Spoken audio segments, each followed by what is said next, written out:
Not just the roads. আমি মনে করি ইটস নট জাস্ট রংপুর। তোমার পাশায় তো ফুটা, তুমি আবার বড় কথা বলো কিভাবে? অশ্লীল কোনো কথা এই সংসদে উচ্চারিত হোক, এটা আমরা চাই না। আপনার বক্তব্যে কিছু অশ্লীল শব্দ রয়েছে। এদিকে আজকে সংসদে নারী এমপিদেরকে অপমান করে কথা বলেছে জামাতের এমপিরা। নারী এমপিদেরকে অশ্লীল কথা বলে এই নিয়ে সংসদে ঝামেলা হয়। বিএনপি জামাতের আবারও মুখোমুখি সংঘর্ষ। সংসদে আলোচনায় আগ্রহী নয় সরকার। এ বিষয়ে নোটিশ দিলেও তা প্রত্যাহারে চাপ দেওয়া হচ্ছে বলে অভিযোগ করেছেন বিরোধী দলীয় নেতা।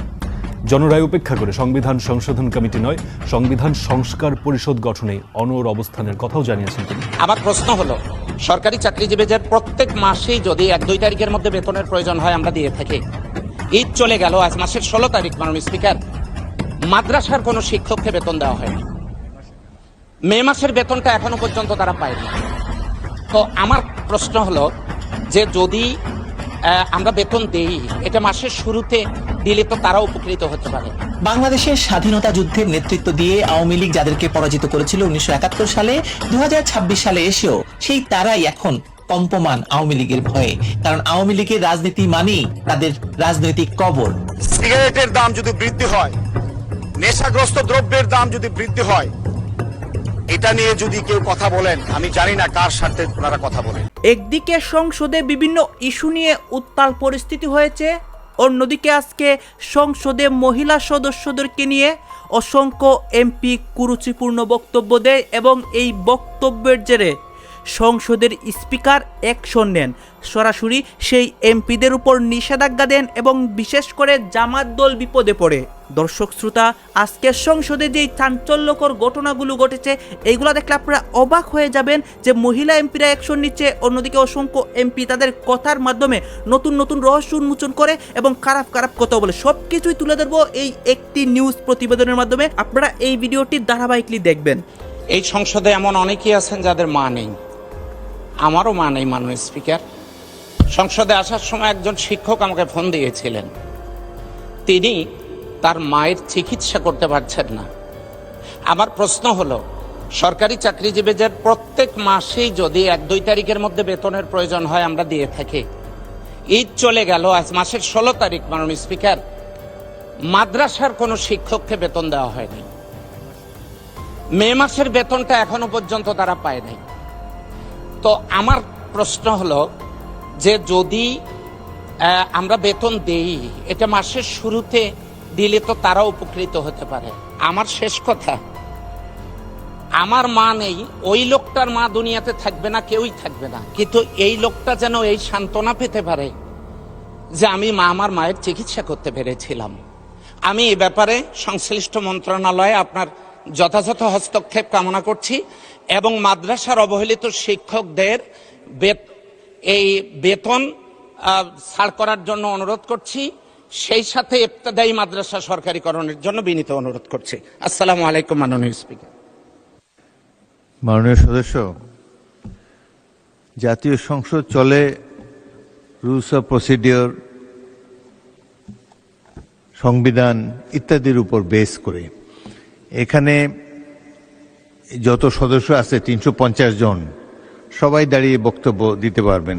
এরা সবাই নির্বাচন করে আসছে, কেউ সরাসরি, কেউ পরোক্ষভাবে নির্বাচিত হয়ে আসছে। বক্তৃতাতে সবাই সমান পারদর্শী।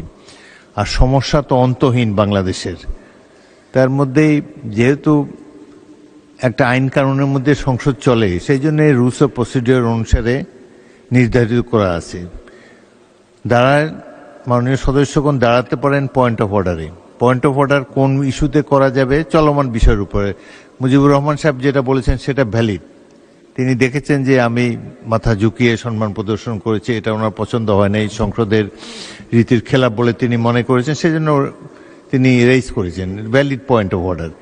আপনি যেটা বললেন এটা তো একটা স্বাভাবিক বিষয়। এরকম বহু কর্মকর্তা পৌরসভায় এখানে সেখানে, আমি একটা পৌরসভার প্রতিনিধি, সেখানে 4 বছর আওয়ামী লীগ আমলে 4 বছর বেতন পায় নাই। 4টা বছর পৌরসভার কর্মচারীরা বিনা পয়সায় কাজ করে যাচ্ছে। সুতরাং দুঃখ দুর্দশা ভরা বাংলাদেশ। তার মধ্যে আপনি একটা তুলেছেন, ভালো, আপনার আই অ্যাডমায়ার ইউর সেন্টিমেন্ট। আপনি গরিব কর্মচারীদের জন্য, শিক্ষকদের জন্য আপনি প্রশ্ন তুলেছেন, বাট সবকিছু একটা টাইম আছে। সাধারণত টাইম হয় প্রশ্নকাল শেষ হলে, তারপরে প্রশ্নকাল শেষ হওয়ার অব্যবহিত পরে আপনারা দাঁড়াবেন। আমিও আগেও বলেছি, তখন হলো পয়েন্ট অফ অর্ডার রেজ করার সময়। তারপরেও যখন বাজেট অধিবেশন চলে, এই সময় পয়েন্ট অফ অর্ডার সাধারণত দেওয়া হয় না, কারণ দীর্ঘ সময় বক্তব্য রাখতে হয়, এটা গুরুত্বপূর্ণ অধিবেশন। সুতরাং যখন ইচ্ছে দাঁড়ালেন, একটা বক্তব্য দিয়ে দিলেন, এটা সংসদে চলে না। কিছু মনে করবেন না, ভবিষ্যতে সময় অনুসারে বলবেন, প্রশ্নকালের অব্যবহিত পরে। এবং অনেক ভ্যালিড রিজন আছে আপনাদের দাঁড়াবার জন্যে, কিন্তু আর তারপরেও যদি মনে করেন যে প্রধানত সংসদ হলো যে মুখে মুখে চালানো যায় না কোনো কিছু, আপনাকে আপনার বাড়তি সময় শেষ হয়েছে, আগামী বছরের জন্য প্র্যাকটিস করতে থাকেন। 1 মিনিটে হবে না মাননীয় স্পিকার, আমি বলতে চাই। 1 মিনিটে আপনার বক্তব্য সাম আপ করেন। আপনাকে 8 মিনিট দেওয়া হচ্ছে, অন্যদেরকে 6 মিনিট দেওয়া হয়। এই সময় আমি দেই না, সময় দেয় আপনাদের হুইপ। 1 মিনিটে কনক্লুড করেন প্লিজ। 1 মিনিটে বলা হবে না, আমার অনেক কিছু আছে। আচ্ছা, okay. Rangpur faces a lot of structural development. Okay, আপনাকে 2 মিনিট দেওয়া হয়েছে, আপনাদের হুইপরা আপনাকে 2 মিনিট দিয়েছে, 2 মিনিটে শেষ faces করেন। lot of structural challenges, not just the roads. আমি মনে করি it's not just রংপুর, আমার আসন ঝালকাঠি 2, যেখানে আমি নির্বাচিত না, but I am from that area. We have seen bad situation in the roads and the শিক্ষা প্রতিষ্ঠান, স্বাস্থ্য ব্যবস্থা সবই। তো আমাদের এইসব করার জন্য আমাদের এই যে লার্জ বাজেট দেওয়া হয়েছে, it is something we are very very happy with, and I hope that আমরা সকলে মিলে এই বাজেটটাকে মানে ভালোভাবে কাজ করার চেষ্টা করব। কিন্তু মাননীয় স্পিকার, আমার তো কোনো কথা শেষ হয় নাই। I am not even halfway done. বলতে থাকবো? ধন্যবাদ। বলবো থ্যাংক ইউ। আমি ফার্স্ট আপনার বাড়তি সময় শেষ হয়েছে, আগামী বছরের জন্য প্র্যাকটিস করতে থাকেন। সিগারেটের দাম যদি বৃদ্ধি হয়, নেশাগ্রস্ত দ্রব্যের দাম যদি বৃদ্ধি হয়, এটা নিয়ে যদি কেউ কথা বলেন, আমি জানি না কার স্বার্থে ওনারা কথা বলেন। আমরা কোনো ধন্যবাদ পাই না, আমরা শুধু তিরস্কার পাই। মাননীয় প্রতিমন্ত্রী, প্রস্তুতি ছাড়া যেভাবে টেবিল চাপড়ানো রিসিভ করছেন, প্রস্তুতি থাকলে কি হতো আল্লাহ জানেন। আরো 4 মিনিট দেওয়া হলো আপনাকে। মাননীয় স্পিকার, একটা বাজেটে 100% কখনো কোনো মানুষকে সন্তুষ্ট করা যায় না। আলোচনায় অংশগ্রহণ করবেন কিশোরগঞ্জ 6 আসন থেকে নির্বাচিত মাননীয় সদস্য এবং মাননীয় প্রতিমন্ত্রী জনাব শরীফুল আলম। জনাব শরীফুল আলম, আপনার সময় 6 মিনিট। ধন্যবাদ আপনাকে। মাননীয় স্পিকার, আপনাকে ধন্যবাদ। আসলে আমি তো জানি না, আমাকে ইনফর্ম করেন আজকে। মাননীয় সদস্য, আমাকে স্লিপ পাঠানো হয়েছে মাননীয় চিফ হুইপ বা হুইপের কাছ থেকে। সো আপনি যদি না রাখতে চান, অন্য কেউ আসবেন। ধন্যবাদ মাননীয় স্পিকার, যেহেতু আপনি সময় দিয়েছেন আমি বলে ফেলছি। জি, অসংখ্য ধন্যবাদ। বিসমিল্লাহির রহমানির রহিম। মাননীয় স্পিকার, আপনাকে ধন্যবাদ। আজকে 2026-27 অর্থ বছরের বাজেট সম্পর্কে সাধারণ আলোচনায় আমাকে সুযোগ দেওয়ার জন্য আপনাকে ধন্যবাদ। এবারের বাজেট আমাদের দেশের মানুষের গণতান্ত্রিক যে অগ্রযাত্রার একটি কাঙ্ক্ষিত নির্বাচন হয়ে গেল। সেই নির্বাচনে দেশের মানুষ ভোট দিয়ে অনেক দিন পর, অনেক রক্তের দামে, অনেক চড়া মূল্যে অর্জিত এই গণতন্ত্র এবং গণতান্ত্রিক সরকার প্রতিষ্ঠার পর আমাদের এই সরকারের প্রায় 4 মাসের মাথায় আমাদের এই বাজেট দিতে হয়েছে। আমি প্রথমে আমার বক্তব্যের শুরুতে পরম করুণাময় আল্লাহ তাআলার প্রতি কৃতজ্ঞতা জানাচ্ছি। আমাদের জনগণের ভোটে নির্বাচিত সরকার, মাননীয় প্রধানমন্ত্রী জনাব তারেক রহমানের নেতৃত্বে মাননীয় অর্থমন্ত্রী এবারে যে বাজেট উপস্থাপন করেছেন, স্বাধীনতার পর অনেক বাজেট আমরা দেখেছি। আমাদের বিএনপি সরকারেরও অনেক বাজেট দেওয়ার অভিজ্ঞতা রয়েছে এই পার্লামেন্টে। আমরা আজকে গর্ব করে বলতে পারি, মাননীয় প্রধানমন্ত্রী যেদিন বাংলাদেশে পদার্পণ করেছিলেন, যেদিন ঢাকার সবচেয়ে বড় রাজপথ 300 ফিটে জনগণের লাখো জনতার সমাবেশে উনি যেভাবে মানুষের সামনে বক্তব্যের এক পর্যায়ে বলেছিলেন, আই হ্যাভ এ প্ল্যান, আজকে তার একটি বাস্তব প্রমাণ এবং বাস্তব একটা দৃশ্যমান এই আই হ্যাভ এ প্ল্যানের যে পরিকল্পনা উনি বলেছেন, এটা সফল বাস্তবায়ন আমরা যেমনিভাবে এই 4 মাসের সরকারের মাথায় আমরা দেখেছি, উনি বাজেট ঘোষণার পূর্বেই ওনার পরিকল্পনার যে দৃশ্যমান অগ্রগতি আমরা লক্ষ্য করেছি, সেগুলো আমরা প্রতিনিয়ত আমরা বিভিন্ন কর্মকাণ্ডে কর্মসূচিতে যেমনিভাবে দেখছি এবং দেখাচ্ছি সরকারের পক্ষ থেকে, এটার প্রমাণ আমরা বাজেটেও প্রতিফলন দেখেছি। আজকে আমি বলতে চাই, আমরা গর্ব করে বলে থাকি, আজকে যে বাজেট ঘোষণা হয়েছে জাতীয়তাবাদী দলের সরকার, এমনি ভাবে শহীদ রাষ্ট্রপতি জিয়া রহমান যখন আমাদের নেতা প্রয়াত রাষ্ট্রপতি উনি যখন বাজেট ঘোষণা করেছেন, সেই বাজেট এবং সেই বাজেটের পরবর্তী রাষ্ট্র পরিচালনার ইতিহাস যদি আমরা পর্যালোচনা করি, স্বাধীনতার পরে যত সরকার এসেছে সেই 3.5 বছরের শাসনামলকেও বাংলাদেশের একটি স্বর্ণযুগ বলা হয়ে থাকে। আজকে তার ধারাবাহিকতায় মাননীয় প্রধানমন্ত্রী যতবার দেশনেত্রী বেগম খালেদা জিয়া আজকে দুনিয়াতে না, উনি যতবার বাজেট দিয়েছেন, প্রত্যেকটা সময় বাজেট জনগণের জন্য বাজেট হয়েছে, জনগণ অত্যন্ত আনন্দ চিত্তে গ্রহণ করেছে, আমরা তার সফল বাস্তবায়ন দেখেছি। আজকে এই বাজেট ঘোষণার পর আমরা কি দেখলাম প্রতিক্রিয়ায়, আজকে সাধারণ জনগণ বলেন আর যেখানে যায় ব্যবসায়ী বলেন, প্রতিটা সেক্টরে যেভাবে এই বাজেটকে স্বাগত জানিয়েছে, অতীতের ইতিহাস পর্যালোচনা করে কখনো আমরা দেখি নাই বাজেটকে এভাবে জনগণ গ্রহণ করতে। আমি মাননীয় প্রধানমন্ত্রীর নির্দেশে গত 2 দিন যাবত বাজার দ্রব্যমূল্য আমরা দেখার জন্য আমি ওনার নির্দেশে বিভিন্ন বাজারে গিয়েছি, বিভিন্ন জায়গায় দেখেছি। 2-1টা পত্রপত্রিকা অনেক জায়গায় কিছু কথা বলা হয়েছে, কিন্তু বাস্তব চিত্র হলো মানুষ অত্যন্ত খুশি। আজকে অনেক জায়গায় অনেকে অনেক কথা বলেন বাজেট নিয়ে, বিশেষ করে আমার বিপক্ষ বন্ধুরা বিভিন্ন বক্তৃতা বিভিন্ন বিবৃতিতে বাজেটের বিরুদ্ধে অনেক কথা বলছেন।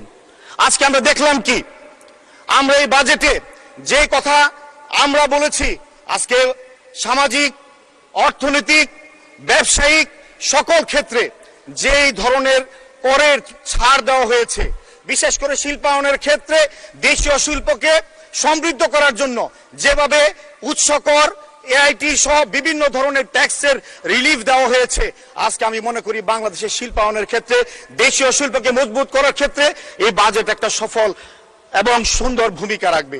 আজকে সামাজিক যে অর্থনীতি সেটাকে মজবুত করার জন্য আজকে যেমনি ভাবে ফ্যামিলি কার্ড, কৃষক কার্ড, ওলামায়ে কেরাম সহ ধর্মীয় বিশেষ ব্যক্তিত্ব সহ খাল কাটা কর্মসূচি সহ সর্বক্ষেত্রে গ্রামীণ অর্থনীতি, গ্রামীণ অবকাঠামোকে মজবুত করার জন্য যে কথা বলা হয়েছিল, সেই কর্মসূচি বাস্তবায়ন করার জন্য বাজেটে আমরা আজকে লক্ষ্য করলাম অনেক বরাদ্দ রাখা হয়েছে।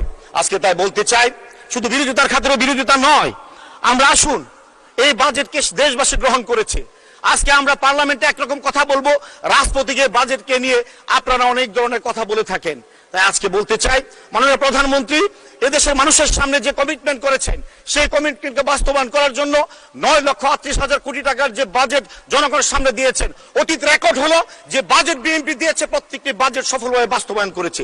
এবারও ইনশাল্লাহ আমরা চ্যালেঞ্জ করে বলতে পারি, মাননীয় প্রধানমন্ত্রীর নেতৃত্বে এই বাজেট বাস্তবায়ন হবে এবং মানুষের স্বার্থে, জনগণের স্বার্থে, এই হাজারো মানুষের রক্তের দামে কেনা এই মূল্যবান এই গণতন্ত্র, এই অর্থনীতি, এই দেশকে আমরা মজবুত করার যে পরিকল্পনা নিয়ে এগিয়ে যাচ্ছি, ইনশাল্লাহ সেটা সফল করব। সেটা আজকে আমরা 4 মাসের মাথায় বলতে চাই না, আমরা সময় মতো আমরা দেশবাসী যেমনি ভাবে সমৃদ্ধ করেছেন আপনারা। ধন্যবাদ। মাননীয় প্রতিমন্ত্রী, প্রস্তুতি ছাড়া যেভাবে টেবিল চাপড়ানো রিসিভ করছেন, প্রস্তুতি থাকলে কি হতো আল্লাহ জানেন। আরো 4 মিনিট দেওয়া হলো আপনাকে। মাননীয় স্পিকার, আজকে আমরা কিছু কিছু জায়গায় দেখলাম অনেকেই বলছেন যে কিছু দাম বৃদ্ধি হয়েছে। সিগারেটের দাম যদি বৃদ্ধি হয়, নেশাগ্রস্ত দ্রব্যের দাম যদি বৃদ্ধি হয়, এটা নিয়ে যদি কেউ কথা বলেন, আমি জানি না কার স্বার্থে ওনারা কথা বলেন। হার্টের রিং করানো, স্ট্যান্টিং করানোর যদি ট্যাক্স কমানো হয়, ডায়ালিসিস করার ইনস্ট্রুমেন্টের জন্য যদি ট্যাক্স কমানো হয়, মেডিকেল ইকুইপমেন্ট, দেশীয় সাইকেল ফ্যাক্টরি, দেশীয় বিভিন্ন শিল্প খাতের যদি কাঁচামাল আমদানি করার ট্যাক্স কমানো হয়, সেই জায়গায় আমরা অ্যাপ্রিসিয়েট করি না, অত্যন্ত দুঃখজনক। আমরা লক্ষ্য করি কি, আমরা যেখানে আগামী 1 বছরের মধ্যে 42 লক্ষ ফ্যামিলিকে আমরা ফ্যামিলি কার্ড দেব, আমরা যেখানে বলছি আগামী 1 বছরের মধ্যে আমরা 40 লক্ষ কৃষককে কৃষি কার্ড দেব, দর্শক আপনারা তো দেখলেন এখানে কী কথা হচ্ছে, অনেকেই কিন্তু অনেক কথা বলতেছে। বিশেষ করে এখানে দেখতে পাচ্ছি আমরা সংসদে এমপিদের নিয়ে কথা হয় এবং সংসদ সদস্যদের অসংখ্য বক্তব্য দেখিয়েছি গেছে। এই বিষয়গুলো দেখে এবং সংসদের বর্তমান পরিস্থিতি এবং সংসদের অধিবেশনগুলো নিয়ে আপনার মন্তব্য কী? আপনার গুরুত্বপূর্ণ মন্তব্য অবশ্যই আপনারা আমাদের কমেন্ট বক্সে লিখে যাবেন। সর্বশেষে আপনাদের কাছে আমাদের রিকোয়েস্ট থাকবে, আপনারা আমাদের চ্যানেলের নতুন দর্শক হয়ে চ্যানেলটি সাবস্ক্রাইব করবেন এবং পাশে থাকা বেল বাটন চেপে যাবেন, যাতে করে নেক্সট ভিডিওটা সবাই আপনাদের কাছে পৌঁছে যায়। ধন্যবাদ।